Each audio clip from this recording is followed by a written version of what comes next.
sobre os assuntos envolvendo o Talibã, convidamos Alexandre Danieli. Ele é ex-fuzileiro naval e atuou no Afeganistão pelos Estados Unidos contra o Talibã.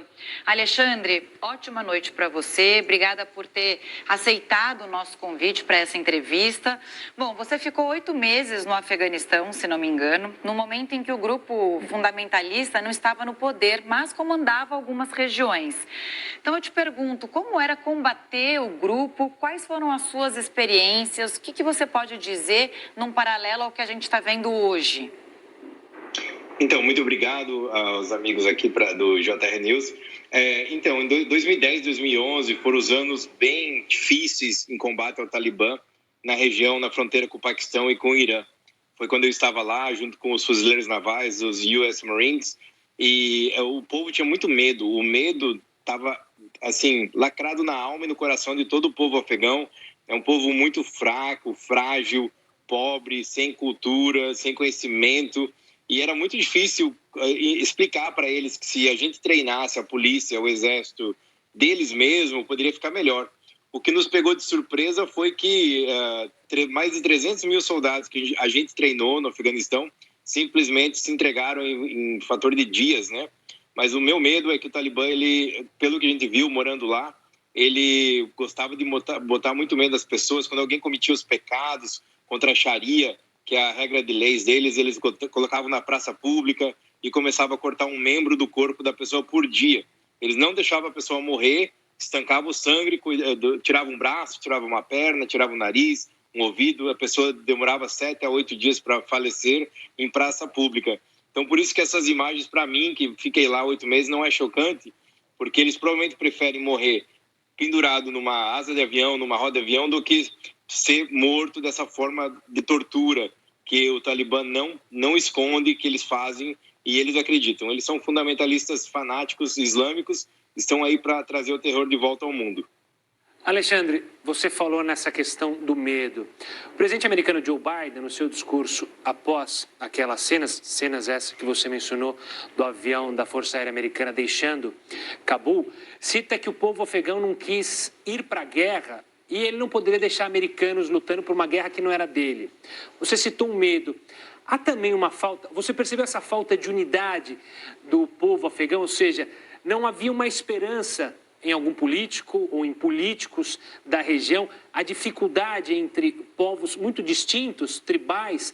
Esse foi um grande fator para você acreditar deles justamente não irem à guerra contra o Talibã? Exatamente. Como é um povo tribal, a gente tinha dificuldade de explicar as fronteiras geográficas para o povo do Afeganistão. Eles não entendiam os estados, cidades, países. Para eles, como são povos tribais, é tudo via etnia. Eu me senti como se eu tivesse me recolocado para um filme da época de Jesus Cristo, quando eu fui para o interior, para essa área gigantesca que era o centro de treinamento dos terroristas. E eles não reconhecem isso. Então, para eles é difícil lutar por uma bandeira, lutar por um país que às vezes eles não conhecem, não acreditam. Então, acho que esse foi o grande fator. A gente talvez não conseguiu passar autoestima, não conseguimos ensinar coragem para o povo lutar. Eu costumo comparar com o PCC no Rio e São Paulo, né? Que às vezes a gente pensa, poxa, por que o pessoal não se revolta e vai contra o crime organizado no Brasil? É a mesma questão, por que o afegão não vai contra o crime organizado, contra o Talibã lá no Afeganistão? Alexandre, hoje o porta-voz disse que não haverá democracia no país, ou seja, o povo não vai poder escolher o seu governante, né? Cada vez mais, isso em pouco tempo a gente já percebe essa violência no tratar a população. Agora, o que o povo afegão falava sobre a saída dos militares americanos do país? O medo, como você relatou, sempre esteve presente na população. E o que você sentiu ao ver essa desistência dos militares, né? Você falou que foi pego de surpresa.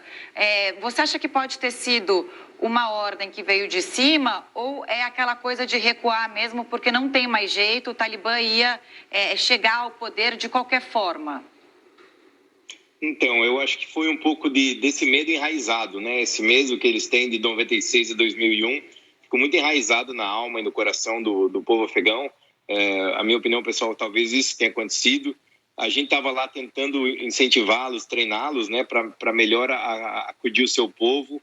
Eu fiquei até um pouco esperançoso, uns 2 dias atrás, o porta-voz do Talibã falou em amigável, falou em moderado, mas pelo visto eles não vão conseguir fazer isso, né? Eu até penso que a retirada das tropas, não só dos Estados Unidos, lembrando que tinha 17 países nessa guerra, foi porque a opinião pública era contra a guerra, contra a invasão, né? Então os políticos do Ocidente foram ouvindo a opinião pública. Aí você retirando as tropas, agora você trouxe a tortura e o terrorismo.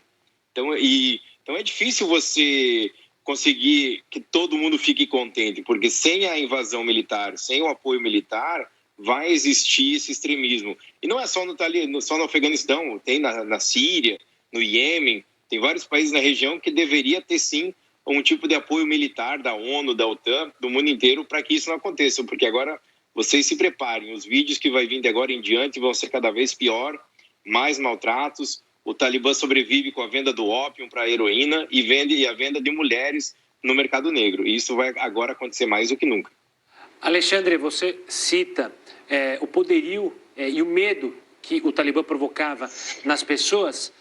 Qual é o tamanho da sua preocupação com as armas que foram deixadas justamente para o treinamento militar do povo afegão, mas que, consequentemente, esse arsenal vai parar na mão desses radicais?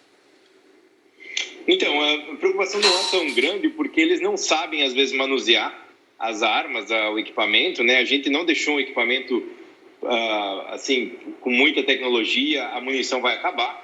É claro, preocupa, mas a gente tem vários grupos militares, como aí Navy SEALs, Boinas Verdes, que fazem missões que ninguém fica sabendo.